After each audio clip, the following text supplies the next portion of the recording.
السلام علیکم، welcome to my channel name point TV وی۔ صفورہ نام کا شمار لڑکیوں کے ناموں میں ہوتا ہے۔ صفورہ نام کی ابتدائی تاریخ عربی زبان سے نکلتی ہے۔ صفورہ نام کے افراد کے لیے خوش قسمت نمبر 8 مانا جاتا ہے۔ صفورہ نام کا مطلب حضرت موسیٰ کی بیوی کا نام، برگزیدہ متقی پرہیزگار ہے۔ صفورہ نام کے افراد کے لیے موافق اور فائدہ مند نمبروں میں 1، 3، 7، 8، 9، 13، 17 شامل ہیں۔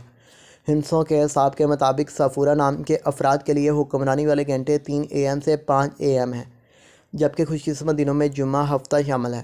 صفورہ کے حاکم سیاروں میں یورینس شامل ہے۔ خوش قسمتی والی داتوں میں ہندسوں کے حساب سے لوہا شامل ہے۔ صفورہ نام کے افراد کے لیے موافق رنگوں میں نیلا، بنفشی، کالا شامل ہیں۔ صفورہ نام کے افراد کے لیے موافق پتھروں میں نیلم شامل ہیں، جبکہ متبادل موافق پتھروں میں نیلم، حقیق، دودھیا پتھر، جامنی پتھر شامل ہیں۔ صفورہ نام کے افراد کا اصول زندگی ہے۔ کیا آپ زندگی کی باریکیوں کو جاننا چاہتے ہیں؟ آپ زندگی کے ہر پہلو کو سمجھنا چاہتے ہیں جو کہ ناممکن دکھائی دیتا ہے ہمیں؟